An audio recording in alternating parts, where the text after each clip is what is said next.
After speaking affirmations over yourself, the more you hear it, the more you believe that it's true. And welcome to Premier Fitness. I'm Gene Williams, your yoga instructor, and I'm here to tell you about the benefits of yoga.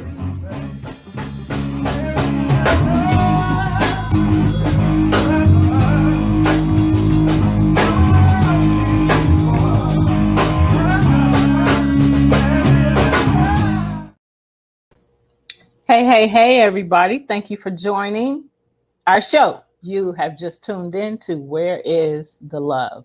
I am your host. I am Stephne Hawkenhall with the Crooked Necklace. Welcome, and joining me is my son, my co-host, Gene Williams. Hello there, good people. Hello there. How are you? I'm doing profoundly great. Okay. And how art thou? I am just wonderful. Splendid, my dear, splendid.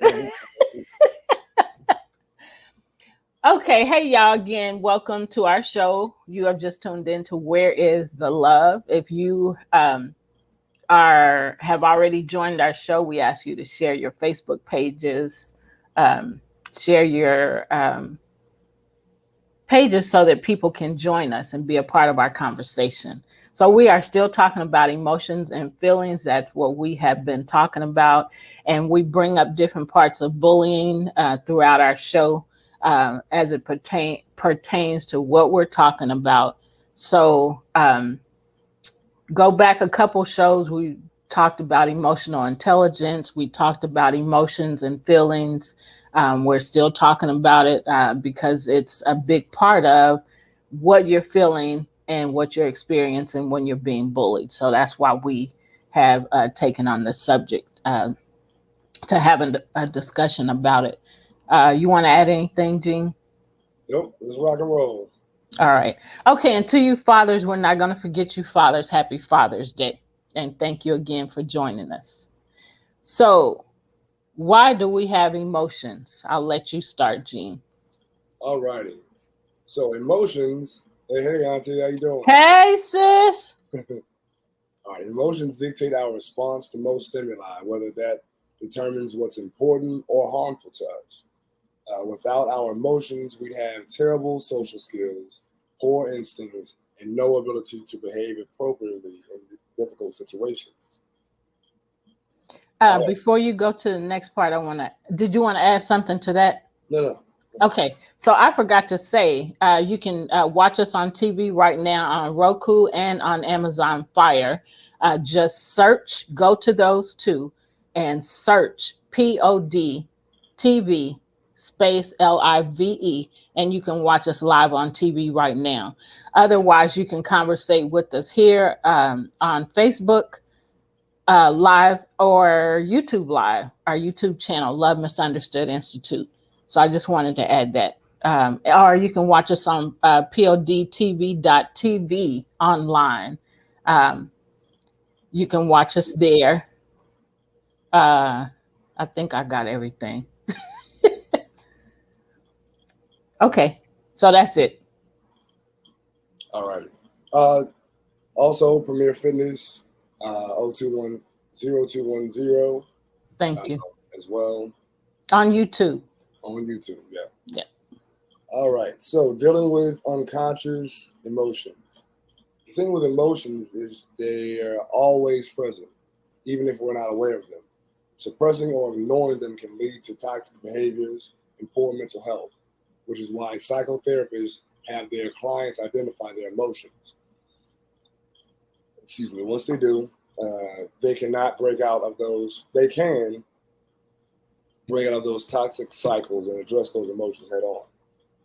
So identify your feelings, and then you're able to break out of those toxic cycles. I had to reiterate that because we have to, and we've been talking about this, we have to acknowledge that an emotion exists.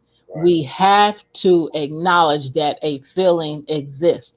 If we don't acknowledge that they exist, they can't be fixed. As far as we're concerned, it doesn't exist. So we have to verbally admit this is a thing, this is happening, and I don't want it no more. So I just wanted to say that. Yeah, and it's just like AA. The first step to recovery is acknowledging that you have a problem. Yeah. So same thing with the emotions.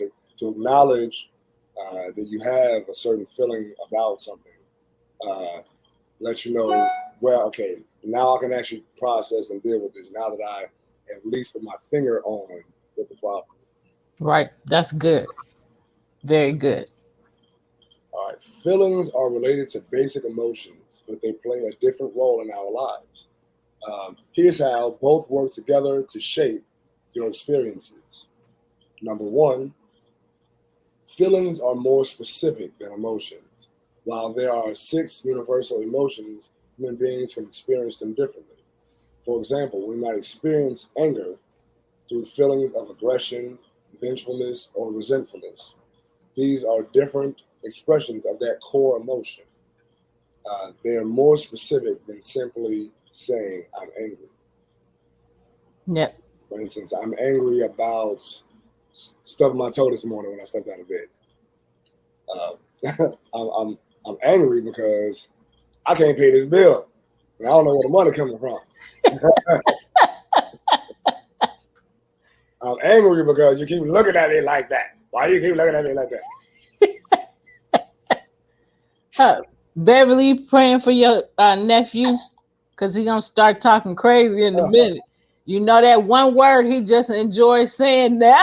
It might come up. It might listen. I'm going to figure it out how to get it in there. Listen. Leave it up in there for you. We gave him a little room, and now he just didn't want. I'm not taking mine on you. Mark said he needs plenty of prayers in a Sunday after all. Yeah, Lord. Yeah, Lord. Raise your hands. Raise your hands.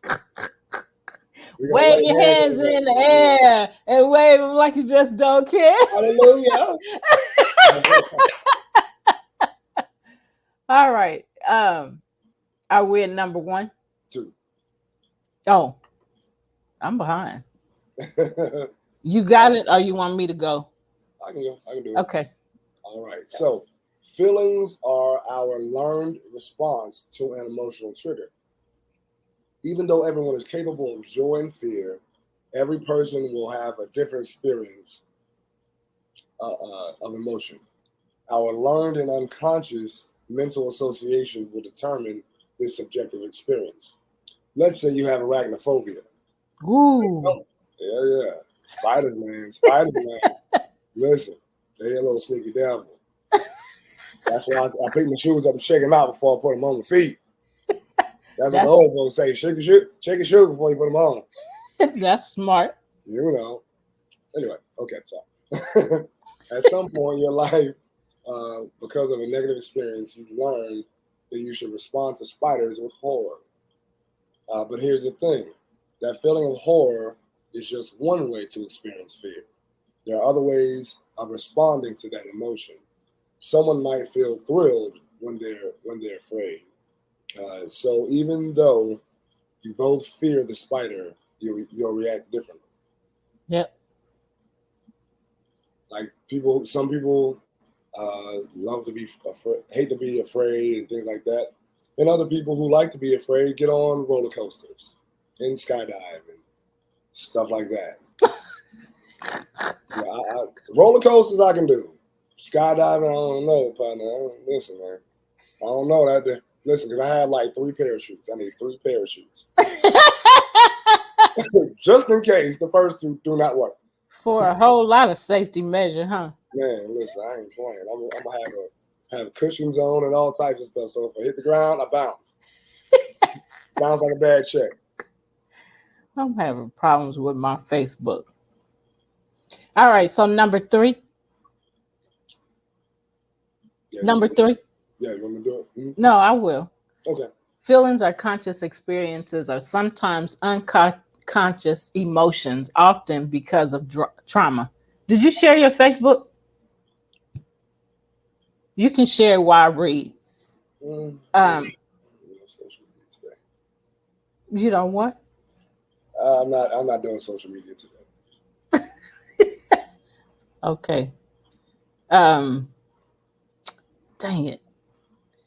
Okay, I'll find it in a minute. I found it and then I went away from it to look on the business page.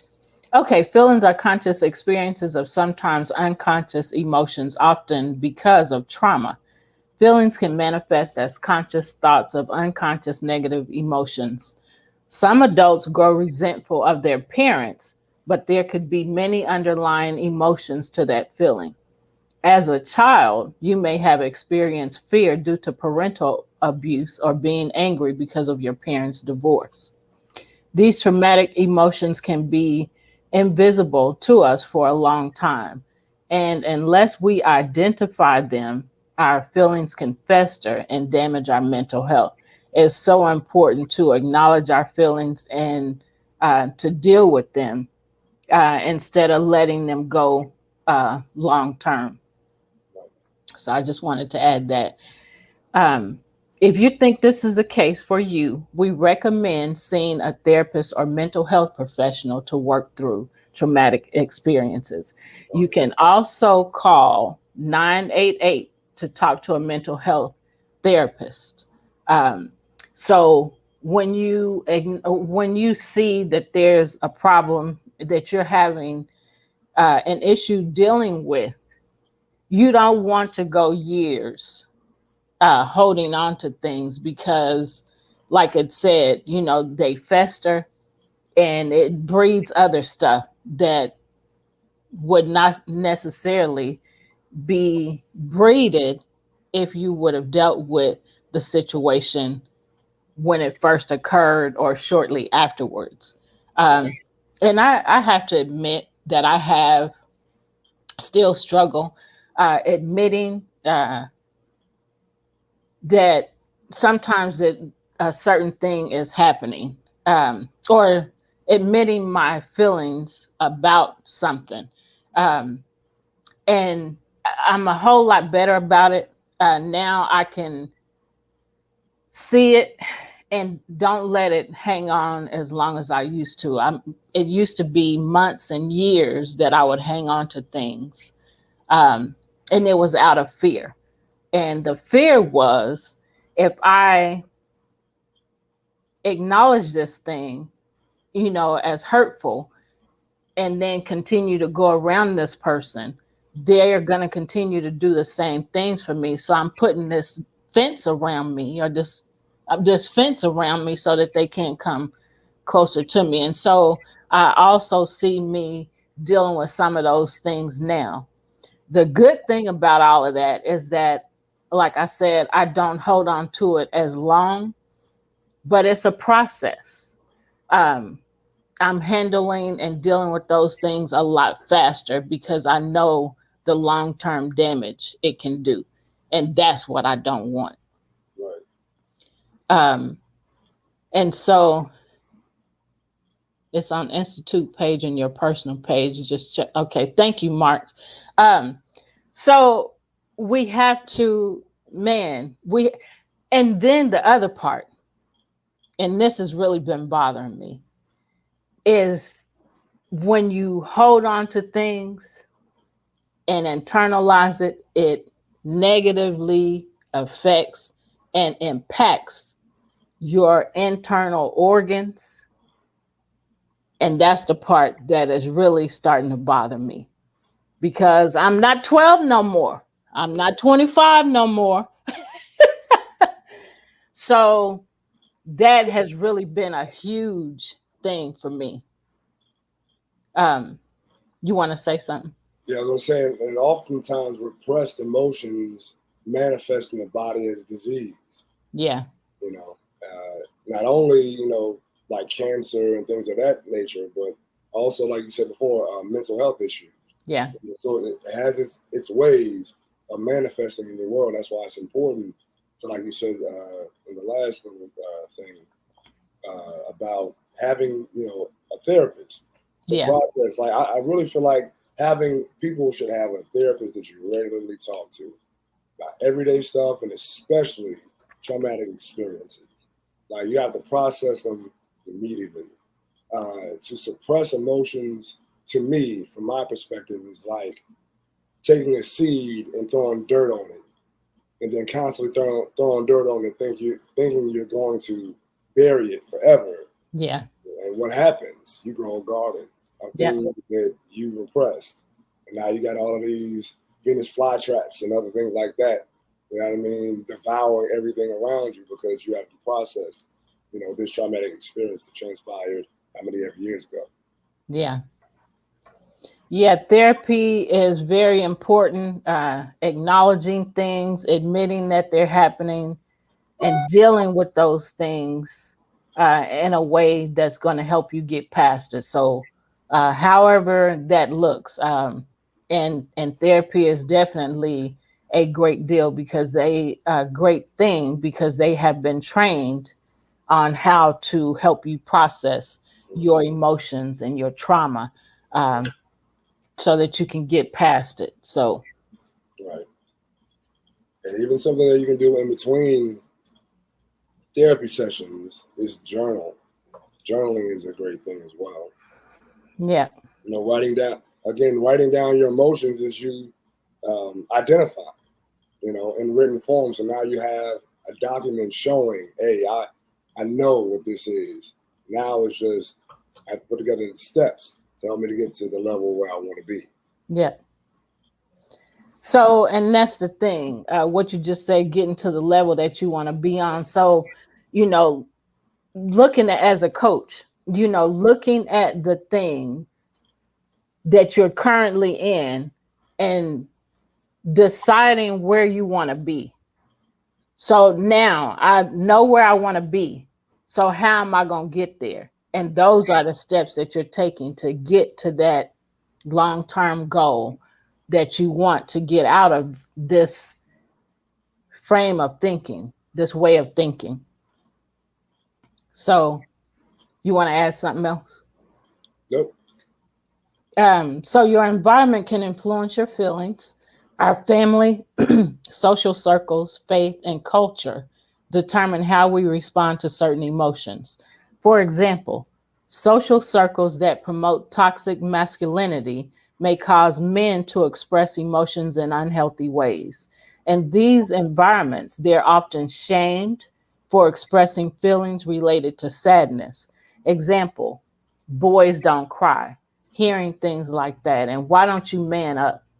So, those things help you suppress your feelings and help you to suppress what you're experiencing instead of, talking about it. So, this kind of conditioning teaches men to express this emotion through rage, substance abuse, or eating disorders. These are unhealthy responses to an otherwise healthy emotion. Right. Yeah.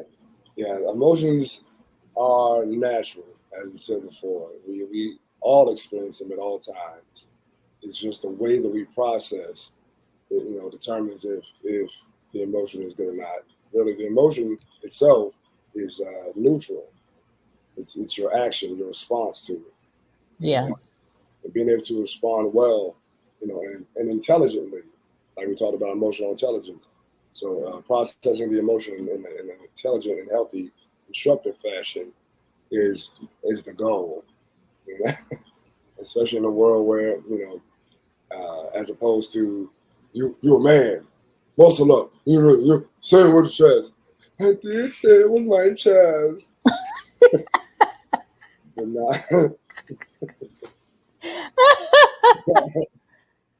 but now we have to allow ourselves, because obviously, like I said, that's a conditioning that's been throughout generations about men. Men are not supposed to feel emotion. You're supposed to be hard, and that's why again, men, commit suicide at higher rates, commit homicide at higher rates, things of that nature. So it's imperative that we go through the process of acknowledging and processing emotions in a healthy manner as a culture, as a society, and as a world as a whole. I just read some of what Mark said. So the thing about what Jean just said, and what I read, about um, men and boys, boys don't cry. Why don't you man up? That um, you have to think about, how does that make me feel when I do that? As a person. So as a man, for example, if you're, because you're being told that, you have to decide, is that healthy for me? I mean, I'm feeling this anger, I'm feeling this, frustration, Right. but I'm told not to show my emotions, to man up, and boys don't cry, but I feel like crying, you know. So, and holding those things in, like you said, creates anger, and then you're doing all kind of stuff, you know. Mhm. So you have to decide, this is what I was taught, this is what I was told. I don't like that. So I'm about to be a change agent. I'm about to be a generational curse breaker. Right.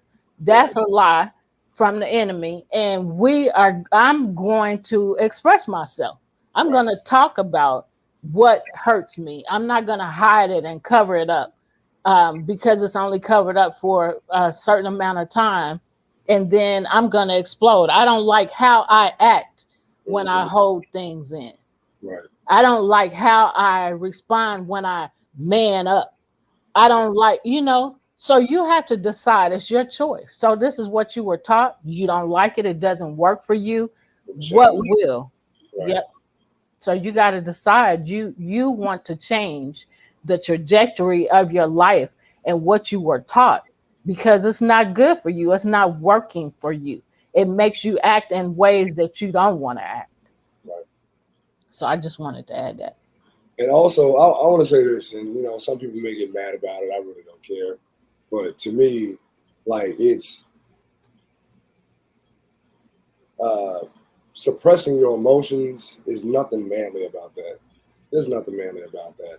A real man is able to process emotions in a healthy way and do something constructive with it. A boy is taught to hold it in.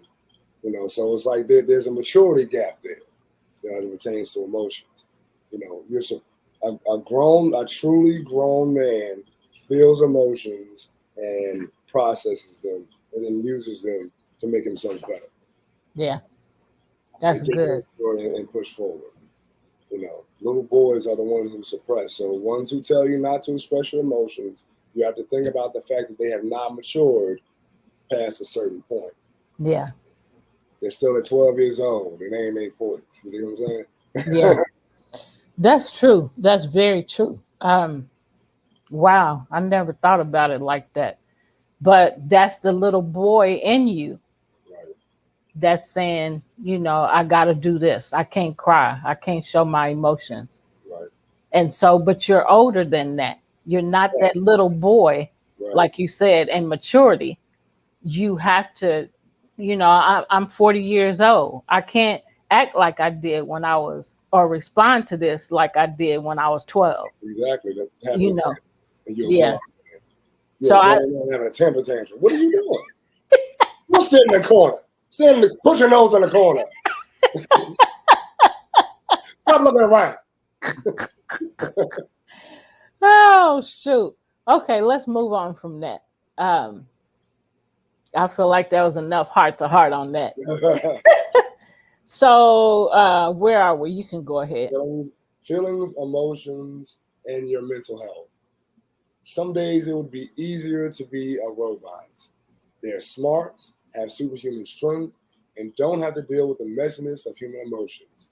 But robots, for all of their brilliance, miss out on the beautiful parts of life, including the mess. Instead of abandoning our emotions, we must live harmoniously with them. And to do that, we have to understand how emotions and feelings work. Navigating your inner world can be overwhelming. Feelings and emotions are messy, and it isn't easy to see how they influence your behavior. But if left unmanaged, they can have serious effects. People with unacknowledged emotions and traumas can develop substance abuse disorders, anxiety, depression, among other mental health challenges. They may also express their emotions in unhealthy manners, hurting the people around them.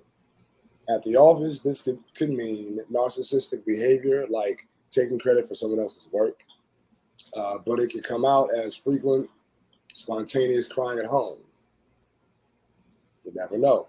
If your behavior hurts you or other people, it might be time to seek professional help. Yep. 988 is a mental health hotline. Oh, yeah. Call them. If you don't have somebody that you can trust, call them so that you're not hanging on to things that are hurtful and harmful to you, and then it spills out onto other people. Hurt people hurt people. And like Miss Cleo would say, calm it out.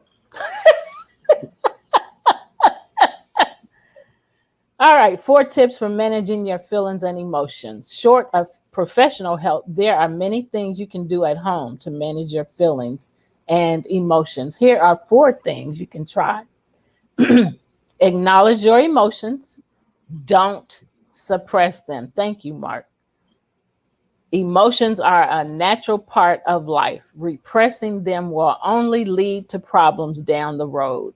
They can even cause issues to your physical state of being, like anxiety, depression, self-deprivation, deprivation, pain and body aches, stress, and substance abuse. Try to name what you're feeling. Sometimes that's all it takes to reduce their power over you. Their power, the anxiety, the depression, the sleep deprivation, the pain and body aches, the stress, the substance abuse.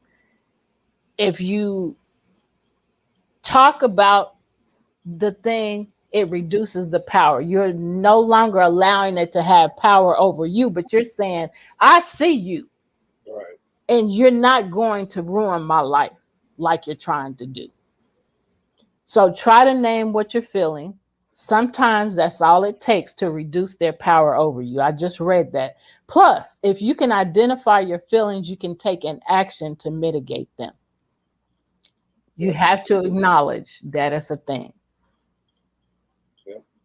To decrease the power of the thing. Yeah, absolutely. Yeah. So I'll let you go. Number 2, accept your emotions. Accepting and acknowledging aren't the same thing. It's one thing to name your emotions. It's another to allow them to exist within you. If you can accept that that emotion will always be a part in your life, play a part in your life, you can work towards being comfortable with them. So it's important to understand, okay, I'm angry right now. All right, so I need to take a step back. Once you're able to acknowledge it, accept that that's where you are. All right, the next step is number 3. We're going to take a breath. Yep. Experiencing intense emotions, our minds race in every direction. Take slow, deep breaths, and it will help bring you back to reality. Part of this has to do with biology. When you breathe slowly, it reminds your brain that you are not in danger. How could you be? If you were, you'd likely be running away, full of adrenaline and out of breath. Breathing reminds us that we're, in fact, safe. Breathing also helps redirect your attention. It focuses your mind on your body rather than your emotions. Go ahead. I was going to say, you see how with the simple act of breathing, you take your power back. Yep. And so what I was getting ready to say is we had a master breathologist on one of our shows. It's one of the first 12 shows. And she talked about the importance of breathing. And Eliza Carter, and I can't remember the name of her, but she's a master breathologist. And she talked about how to breathe through stressful situations, or just how to breathe when your breathing is not, and when you're stressed. Right. So go back to the first 12, they're marked, and you will see which one it is. But she will teach you some breathing techniques to help you through stressful times and your intense emotions. Go ahead, number 4. All righty. Learn how and when to express yourself, or also called emotional judgment. Our emotions need release, one way or another. It's your job to find healthy ways for that to happen. You might need to cry if you're sad, or scream into a pillow if you're angry. But the point is to avoid directing your emotions at others. Yes, and that is a huge thing. When we get angry or we're feeling emotions, as opposed to processing them within, we project them outwardly onto other people, and it causes chaos and arguments and unnecessary turmoil in your relationships. That's why it's important that when you feel something strongly, take a step away from everything and everyone so that you can breathe, process, and then go back to your interaction with people in your life in a healthy way. Because it's easy to be, yeah, and not even be mad at the person that you just went off on. You mad at the person who just called you asking you for $1,000 that you didn't have. And now you're going off on your kids because he bumped into the wall. He bumped into the wall. You mad at him or you mad at the person on the phone? That's something that you ain't got. So that's why you take a step back. You process, you breathe, and you're able to deal with life, as basically in a situation where it's supposed to be dealt with, or the way it's supposed to be dealt with. You didn't have to go off on your child for bumping into the wall. Stuff happens. Hey, boy, watch out. Yeah. You always doing that. I'm sorry, Mama. I just want to go to the wall. Mark said you are mad at the spider and you screamed at the other person. And thank you, Mark. Eliza, the master breathologist, the name of her business is the Breathing Experience, LLC. So Eliza Carter, the Breathing Experience. So if you go back, like I said, it's one of the first 12 videos that we did, discussions that we had. And as a matter of fact, we had her on our show twice. So you can learn more from that about breathing. The importance of breathing is very important. So the bottom line, suppress your feelings and emotions. Suppressing your feelings and emotions is like swimming along against the tide. Doing so will only leave you out of breath and tired and put you in danger of drowning. It's easier to go with the flow. Let the emotions run through you, the good and the bad. It's a part of life. It's what we do with those emotions that makes the difference. Exactly. Or that becomes toxic or healthy. So it's your choice. This is the emotion I'm feeling. What am I going to do with it? Do I want this? Do I like it? If I don't, what am I going to do with it? So you have a choice. And that's one of the biggest things I've learned, especially recently, is we have a choice in everything. It doesn't matter what it is. We have a choice, and we change the thing by making a choice. I don't like it. I want better. So I make a choice. I don't like it. I want better. That's a choice. It's that simple. Right. So that's just one thing. So you want to add something? I mean, it's easy, and it's also difficult because we tend to hold on and clasp things. No. If it goes away, I don't know what's going to replace it. Just let it go. LIG.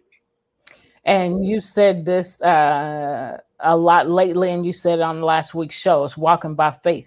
You don't know what it's going to be, but you know it. You don't want this. Right.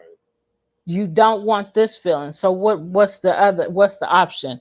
Walk the other direction, walking by faith, not knowing what's going to happen. I shared your poem. Really? That poem, yep. I shared that poem, and I said I was going to have it ready so I could read it and share it with the audience. But I didn't think about it for this particular thing. But I shared that with some ladies, and they were like, wow. And I told them, I said, this is one of the few times I can read this poem. And it's July 8th, 2002. Yikes. Almost 21 years ago. That's crazy. That's crazy. So I told him, I said, this hangs on my wall by my picture, the footprints picture. So what Gene, he wrote a poem and he was 21, and he wrote this poem, and it's about walking by faith. And so it's, and that's not the title of it. I can't remember the title of it. I can't see it over there. But he was talking about, I'm walking, I don't know where I'm going, but I got to keep walking. And I hear this voice, I want to stop. And I hear this voice telling me, keep going. You can't stop now. And then, and talking about a leader being a servant, and then Gene said, how can a leader be a servant? And so, the poem goes on to say, I died for you. And I'm skipping a lot of parts. It's a long poem, but I'm giving you bits and pieces of it. I died for you, my child. Why are you being so selfish? Can't you just walk for me? So I start walking again. So and that's part of the poem. And so he's saying, I just keep walking, and all I see, Beverly remembers because I read it to her in tears. But I just keep walking is what the poem say. I just keep walking, and all I can see is the trees. I can't even see the light, but I just keep walking. So that poem means so much to me. And I told the ladies, I said, this is one of the few times that I was able to read this poem without crying. Mm-hmm. So most of the time when I read that, I'm feeling super low. I feel like I have no sense of direction, what's going on in my life or which way I'm supposed to be walking. And so I read it, and that's why I cry, because it's exactly what I'm feeling. So anyway, thank you for that poem. You didn't know that poem was going to be what it is. Right. Hanging on my wall all these years and me constantly reading it. Like I said, when I feel lost, because I read it, I can't tell you how often I read it. I don't read it daily or anything like that. But when I look at my big footprint picture, and you remember the picture that I bought in Atlanta, that picture, and then having that seems like footprints to me. Right. So that's why I have it by that picture. Well, it was inspired by, if I remember correctly, you bought the picture, and then it inspired me. I mean, and obviously I was going through something at the time. Yeah. The picture kind of, fit, it was like they work together. Yeah. Life imitates art, art imitates life, same thing. Yeah. Well, I still say thank you, because that poem means so much to me, and that's why I kept it, and that's why I put it in frames, because I need it, and I didn't know I was going to need it as much as I have needed it throughout these 21 years, but I've needed it. I'm just glad it could be a blessing. Like I said, I wrote from a standpoint of a person who's going through what I wrote about. Yeah. So it was like me just writing down my life on paper, and it blessed somebody. So yeah, I'm glad to have been a blessing. So go to bottom line. Go ahead and read that. I'm about to find this because I just sent it to somebody. And that ain't it. I want to read this poem, y'all. Go ahead. It ain't. While I read. Yeah, go ahead. All right, folks. The bottom line. Suppressing your feelings and emotions is like swimming against the tide. Doing so will only leave you out of breath and tired and put you in danger of drowning. It's easier to go with the flow. Let your emotions run through you, the good and the bad. A peak cannot exist without a valley, and knowing why feelings are important will help you accept them. Emotional regulation can be difficult. That's why it's important to develop your coping skills now, before your emotions become overwhelming. But with the right tools, you can process them in a healthy way. Let me know when you're at a stopping point because I'm not on there anymore. Okay. You at a stopping point? Yeah. Okay. So here's this poem, y'all. Everyday unknown walk of life, walk with God. Heavy head up from my pillow, looking towards the light. Mucus covered eyes made my sight blurry. As I looked at the time, questions in my head ring loudly. Where am I going? But all I know is where I've been, barely cognizant of where I am. As my life plays out like a movie, untitled and undirected, I am just here. But where is here? I've been lost since I've seen the trees back yonder, but I continue to walk toward the light, because these trees block the light, making my vision limited only to when I see rays of light. But I continue to walk. Is this just aimless wandering, or should I call this faith? The storm clouds overhead start to drip doubt onto my path, and I desire to stop. But a voice inside me says, keep on moving. You're not done yet. So I continue to walk. And a bolt of lightning strikes a tree in front of me, and I desire to stop and turn around. But a voice inside me says, this way, my child, don't turn back now. So I continue to walk. Now the winds begin to blow forcefully against me, and my walk becomes harder, and I desire to sit. But that voice again speaks. No time to rest now. I'll pull you through. And I walk. But in anger, I yell, where in the hell am I going? That word. And that voice speaks and says, I am preparing you to be a leader and a servant. Follow me, and you'll see. My will for you is great. I just ask for you to follow me in faith. And the answer leaves me befuddled, asking myself how a leader can be a servant. Asking, is there fame for me there? Asking, what will I receive? And the voice speaks to me and tells me, this journey is not about you. This walk is to glorify me. The pain and confusion you experience is to bring you closer to me. And I stop, thinking to myself, then why am I even walking? And the voice speaks, you selfish child, I have blessed you exceedingly with talent, continuously shown you my love, given you direct access to my Father, and you cannot walk from me? Did my sacrifice mean nothing to you? And I ask, what sacrifice was that? And he says, I died for you. I carried your sins. I carried your cross, and I shed my blood so that you could have everlasting life. Feeling selfish and heavy with grief, I said, forgive me, Father.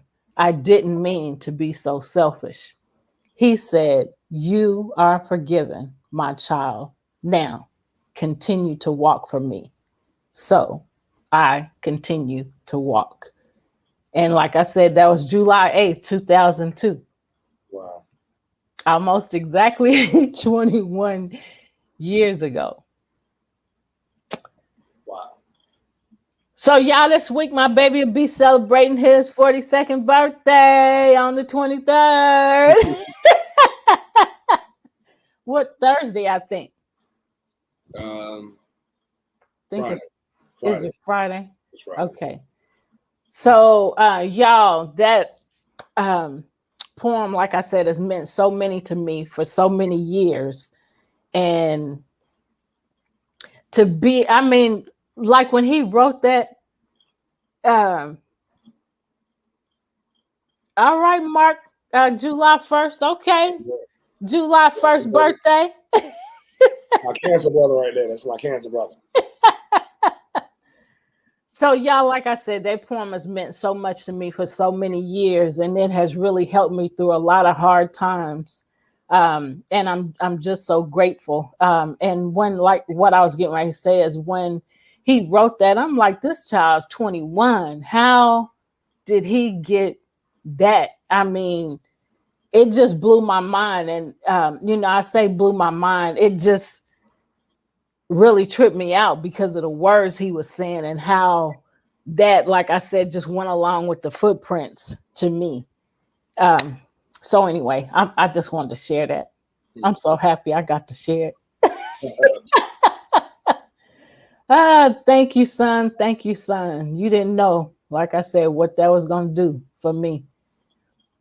But I shared it with different people. Bev was one. I, read it to her. And the people that I've shared it with has meant a lot to them. So where are we? You want to add something? Emotions in the body. Yeah, like I said, I'm glad it's blessed people. Like I said, you heal from healing yourself. You Yeah. heal others by healing yourself, and that was again the process. So as we all often talk about how we deal with and process, trauma in our lives, writing is one of those for me. Writing, music, movement, things of that nature. Yeah. A blessing to be a blessing. Amen. All right, emotions in the body. Our emotions are controlled by a group of brain structures called the limbic system. The limbic system releases chemicals which spur on our emotional states. The type of emotion we feel depends on which chemicals have been released. For example, the hormone oxytocin allows us to experience feelings of love. Emotions not only reflect our mental states, they also alter our body chemistry and functioning. For example, when we feel fear, our sympathetic nervous system activates. Our pupils dilate, our heart rate begins to rise, and we may start sweating. Conversely, our bodily state can affect our emotions. If you're angry or afraid, you can take deep breaths to activate the parasympathetic nervous system. This system slows your heart rate and helps you calm down, or also very similar to the breathing that you do in yoga. Boom. Cross culture. I want to, before you go on, I want to interject. Yeah. How different parts of the body is connected and how different parts of the body are affected by different things happening in your life. I mean, our body is truly connected to our emotions and our feelings. Right. So I just wanted to say that. Yep. And also, it just showed that a lot of our reactions are chemical reactions, that are caused by the emotions that we're experiencing. So, I mean, everything works in concert together, which is why the Bible says in other holy books, it said the body is fearfully and wonderfully made. So many intricate systems, like working together seamlessly, is amazing. Yep. Yep. So I love what I do as a personal trainer and yoga instructor. Like, wow, the body can do so many things. Yeah. And can be torn down so easily. Right. Exactly. Yeah. And also adapts. Like, that's the crazy thing. One of its greatest superpowers is the ability to adapt. For instance, we're talking on the negative side. If you have one cell that's a cancer cell, that thing can multiply and then take over your cells in a way that your body starts attacking itself. That's what cancer is. So it's like, wow. Yeah. And then you do the stark opposite. They have a whole bunch of cancer cells, and you start to do things that will make you healthy, and you start to multiply, your The healthy, healthy cells. That's good. So, you know. Yep. And it's all how? It's all because you made a choice. Exactly. You know, you make a choice to, oh, I got a cancer cell. Oh, well, feeling bad about it and all of that. So the negative aspect of that is it recreates other cancer cells.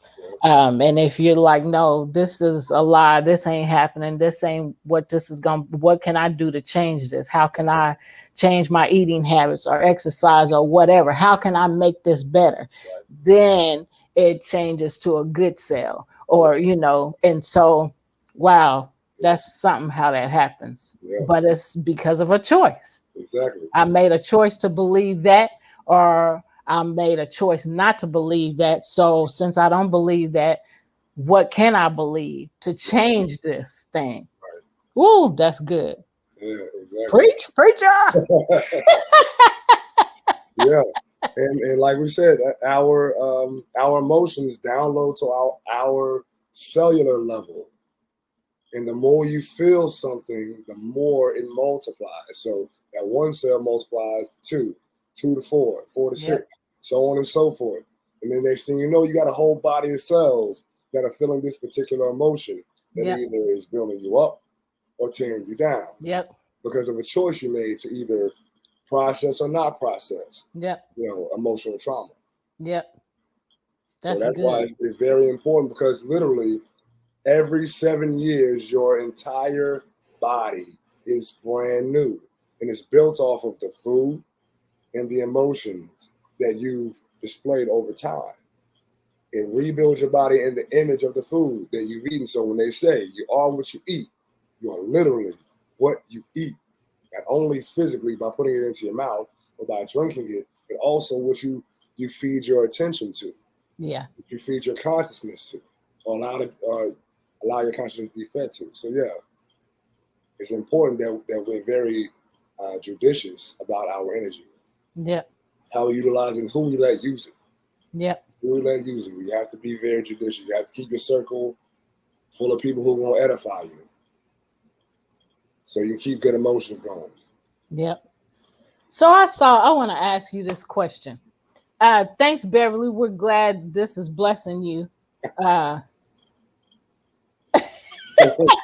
Mark, you a mess. So, Gene, I just saw a video today that talked about eating certain color foods does certain things in your body. Sure Did you know that? Yeah, absolutely. I did not know that. Yeah. So that video really tripped me out. I was like, I got to watch that video again, and I didn't. I know where I got it from. Eliza sent it to me. Yeah. Yeah, each color has a vibration to it. That's crazy. Yeah. I did not know that. Yeah, every color of a food has a vibration. And if you're looking for instance, if you're looking for a higher vibration, you want to do brighter vegetables. Yeah. If you're looking for a calmer space, you need your darker ones, That's why, like, in the winter, you eat a lot of soups and things like that, things that have weight on it, that'll keep your body warm. And then in times of when it's already hot outside, you do things like leafy greens, things that are lighter, so that your body can utilize the energy effectively. Wow. So Mark said he loved green and red foods. Mm-hmm. And tomatoes can be good, and watermelon. So what are those colors? The red. I'm gonna go back and watch that video, because I was like, what in the world? And so he was talking about them. Purple does this. I think it's eggplant and grapes, purple. And so he's talking about like foods that are purple, foods that are red, foods that are green, and I think yellow. Right. So for instance, Mark said something about red. He said watermelon, and what was the other one? Tomatoes. Tomato. So tomatoes are great for especially for men's prostate. It's a cleanser. And you got to think about the fact that, again, watermelon is red, and it's also a great diuretic.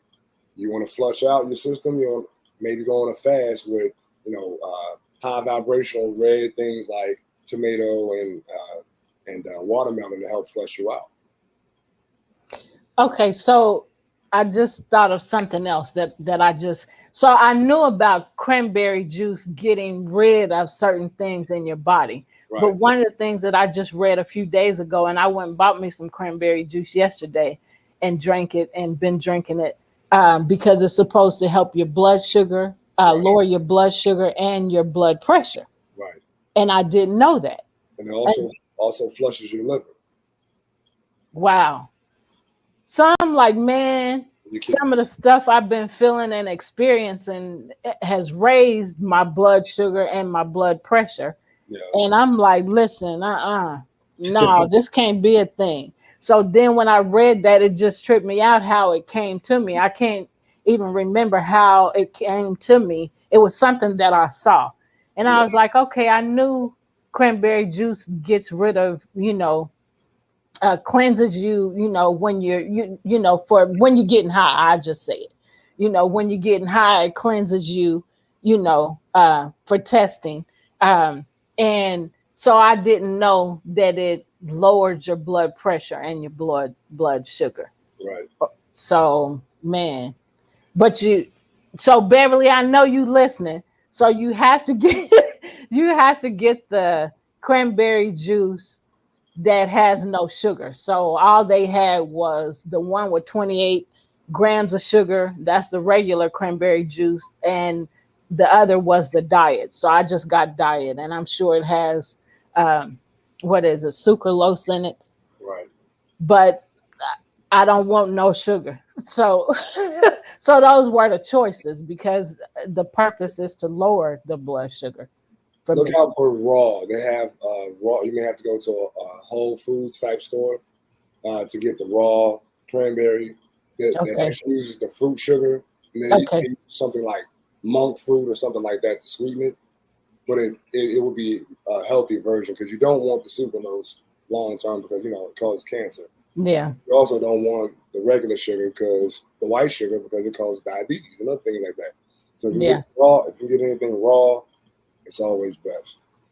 So, and they were saying that the raw cranberries are the best, but that they are bitter tasting. Right. So just get them and blend them up and put monk's fruit sugar in it. Is that what you're saying? No, I'm saying that you can actually get a raw juice. It's cranberries without the sucralose and without the white sugar. You can get the kind with monk fruit, the sweetened with monk fruit. Okay. And they also have, there's another one, I'll send it to you. Okay. They have one that's raw. So y'all, we got off on this because we were talking about, I need that video. So we got off on the food because Jean said you are what you eat. And it made me remember what the conversation that we just had. So, and that's important for those that are listening to the video, or that hear the video later. So where are we again? It's time for us to stop, but where are we again? Cross-cultural research. Okay. Yes. All right. So y'all, we will be talking about emotions and feelings again on our next show because there's still much for us to cover. And this is an important subject because, again, when you're being bullied, you have and experience all these different emotions and feelings. And we're sharing this information and discussing it so that you know what to do, how to respond to these feelings and emotions, and to get yourself some help. The mental health hotline, call 988. Thank you, Mark. And so go ahead. I'm sorry. No, go ahead. In the next show, we'll get into more detail about how emotions manifest in the body. The conversation we were just having, now we get to dive a little deeper. So make sure that you tune in. Thank you for that. So we thank you for being a part of the show. We thank you for listening to this discussion, even if it's after the fact. We know whoever is supposed to hear this will hear this, and we are excited about it and excited about being able to provide this information to you. So we send you away. We send you with peace. We send you love and joy, and stay happy and joyful. No matter what's going on, focus on being happy and being joyful. So take care. We will see you at 5 p.m. Central Standard Time next Sunday, right here, wherever you're looking at us on. Take care and bye for now. See you later.